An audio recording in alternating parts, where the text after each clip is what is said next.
بسم اللہ الرحمن الرحیم۔ السلام علیکم ورحمۃ اللہ وبرکاتہ۔ مرنے کے بعد ثواب کمانے کے طریقے۔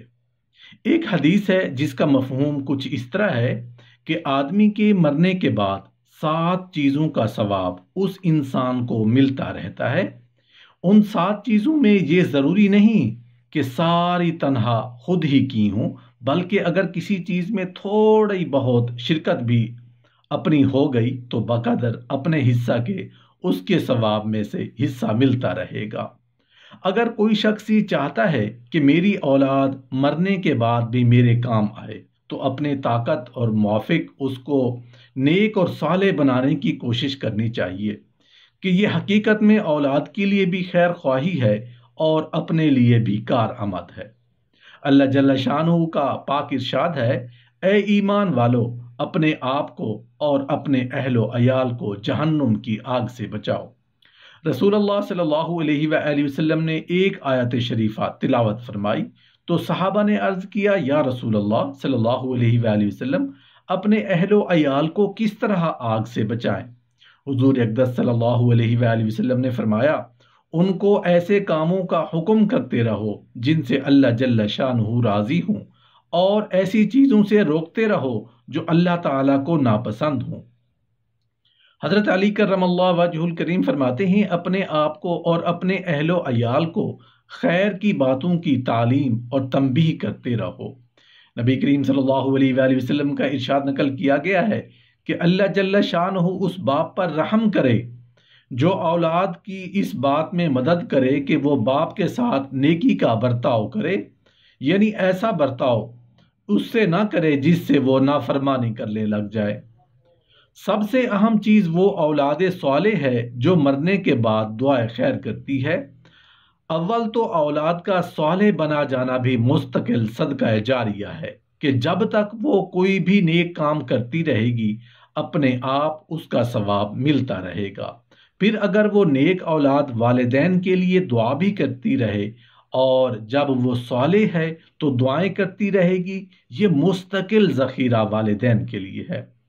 ایک نیک عورت کا واقعہ ہے کہ وہ بڑی کثرت سے عبادت کرنے والی تھی۔ جب اس کا انتقال ہونے لگا تو اس نے اپنے سر آسمان کی طرف اٹھایا اور کہا، اے وہ ذات جو میرا توشہ اور ذخیرہ ہے اور اسی پر میرا زندگی اور موت میں بھروسہ ہے، مجھے مرتے وقت رسوا نہ کیجیو اور قبر میں مجھے وحشت میں نہ رکھیو۔ جب وہ انتقال کر گئی تو اس کے لڑکے نے یہ اہتمام شروع کر دیا کہ ہر جمعہ کو وہ ماں کی قبر پر جاتا اور قرآن شریف پڑھ کر اسے ثواب بخشتا، اس کے لیے سب قبرستان والوں کے لیے دعا کرتا۔ ایک دن اس لڑکے نے اپنی ماں کو خواب میں دیکھا اور پوچھا، اماں تمہارا کیا حال ہے؟ ماں نے جواب دیا، موت کی سختی بڑی سخت چیز ہے، میں اللہ کی رحمت سے قبر میں بڑی راحت سے ہوں۔ ریحان میرے نیچے بچھی ہوئی ہے، ریشم کے تکیے لگے ہوئے ہیں، قیامت تک یہی برتاؤ میرے ساتھ رہے گا۔ بیٹے نے پوچھا، کوئی خدمت میرے لائق ہو تو کہیے۔ اس نے کہا کہ تو ہر جمعہ میرے پاس آ کر قرآن پاک پڑھتا ہے، اس کو نہ چھوڑنا۔ جب تو آتا ہے تو سارے قبرستان والے خوش ہو کر مجھے خوشخبری دیتے ہیں کہ تیرا بیٹا آ گیا۔ مجھے بھی تیرے آنے کی بڑی خوشی ہوتی ہے اور ان سب کو بھی بہت خوشی ہوتی ہے۔ وہ لڑکا کہتا ہے کہ میں اسی طرح ہر جمعہ اہتمام سے جاتا۔ ایک دن میں نے خواب میں دیکھا کہ بہت بڑا مجمع مردوں اور عورتوں کا میرے پاس آیا۔ میں نے پوچھا، تم لوگ کون لوگ ہو؟ کیوں آئے ہو؟ وہ کہنے لگے، ہم فلاں قبرستان کے آدمی ہیں، ہم تمہارا شکریہ ادا کرنے آئے ہیں۔ تم جو ہر جمعہ کو ہمارے پاس آتے ہو اور ہمارے لیے دعائے مغفرت کرتے ہو، اس سے ہم کو بڑی خوشی ہوتی ہے، اس کو جاری رکھنا۔ اس کے بعد سے میں نے اور بھی زیادہ اہتمام شروع کر دیا۔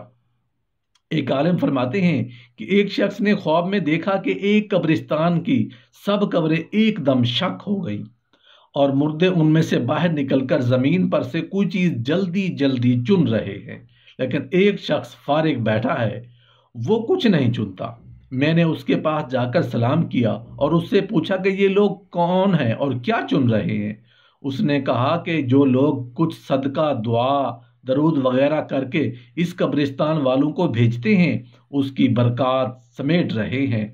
میں نے کہا تم کیوں نہیں چنتے؟ اس نے کہا مجھے اس چیز سے استغنا ہے کہ میرا ایک لڑکا ہے جو فلاں بازار میں زلابیہ یعنی حلوے کی ایک قسم ہے جو منہ کو چپک جاتی ہے بیچا کرتا ہے، مجھے ایک قرآن پڑھ کر بخشتا ہے۔ میں صبح اٹھ کر ایک بازار میں گیا، میں نے اس نوجوان کو دیکھا، وہ زلابیہ فروخت کر رہا ہے اور اس کے ہونٹ ہل رہے ہیں۔ میں نے پوچھا تم کیا پڑھ رہے ہو؟ اس نے کہا میں روزانہ ایک قرآن پاک ختم کر کے اپنے والد کو ہدیہ پیش کیا کرتا ہوں۔ اس واقعہ کے بعد میں نے پھر اس قبرستان کے آدمیوں کو اسی طرح چنتے دیکھا اور اس مرتبہ اس شخص کو بھی چنتے دیکھا جس سے پہلی مرتبہ بات ہوئی تھی۔ پھر میری آنکھ کھل گئی، مجھے اس پر تعجب تھا۔ صبح اٹھ کر پھر میں اسی بازار میں گیا، تحقیق سے معلوم ہوا کہ اس لڑکے کا انتقال ہو گیا۔ حضرت صالح مری رحمت اللہ علیہ فرماتے ہیں میں ایک مرتبہ جمعہ کی شب میں اخیر رات میں جامع مسجد جا رہا تھا تاکہ صبح کی نماز وہاں پڑھوں۔ صبح میں دیر تھی، راستہ میں ایک قبرستان تھا، میں وہاں ایک قبر کے قریب بیٹھ گیا۔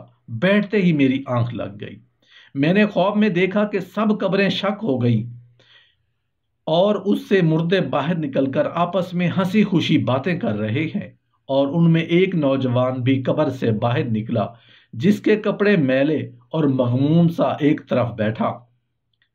تھوڑی دیر بعد آسمان سے بہت سے فرشتے اترے جن کے ہاتھ میں خوان تھے، جن پر نور کے رومال ڈھکے ہوئے تھے۔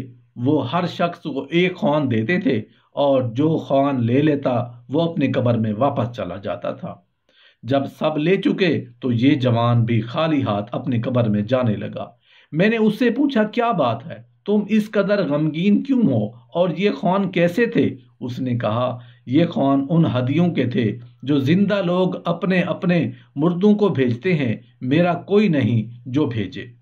ایک والدہ ہے مگر وہ دنیا میں پھنسی ہوئی ہے، اس نے دوسری شادی کر لی ہے، وہ اپنے خاوند میں مشغول رہتی ہے، مجھے کبھی بھی یاد نہیں کرتی۔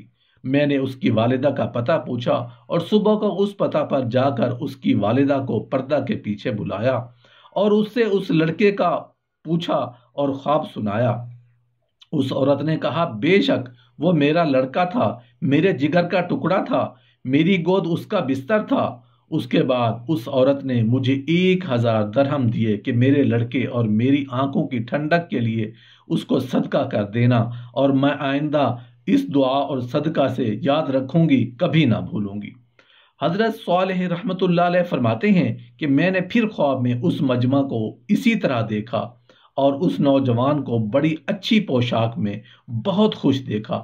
وہ میری طرف دوڑ کر آیا اور کہنے لگا صالح، حق تعالی شانہ تمہیں جزائے خیر عطا فرمائے، تمہارا ہدیہ میرے پاس پہنچ گیا۔ ایک حدیث میں آیا ہے کہ بچہ کا 7ویں دن عقیقہ کیا جائے اور اس کا نام رکھا جائے، اور جب 6 برس کا ہو تو اس کو آداب سکھائے جائیں، اور جب 9 برس کا ہو جائے تو اس کا بستر علیحدہ کر دیا جائے، یعنی دوسروں کے پاس نہ سوئے، اور جب 13 برس کا ہو جائے تو نماز نہ پڑھنے پر مارا جائے، اور جب 16 برس کا ہو جائے تو نکاح کر دیا جائے۔ پھر اس کا باپ اس کا ہاتھ پکڑ کر کہے کہ میں نے تجھے آداب سکھا دیے، تعلیم دے دی، نکاح کر دیا، اب میں اللہ سے پناہ مانگتا ہوں دنیا میں تیرے فتنہ سے اور آخرت میں تیرے درجہ سے۔ دوسری چیز میں وہ علم دین ہے جس سے لوگوں کو نفع پہنچتا رہے۔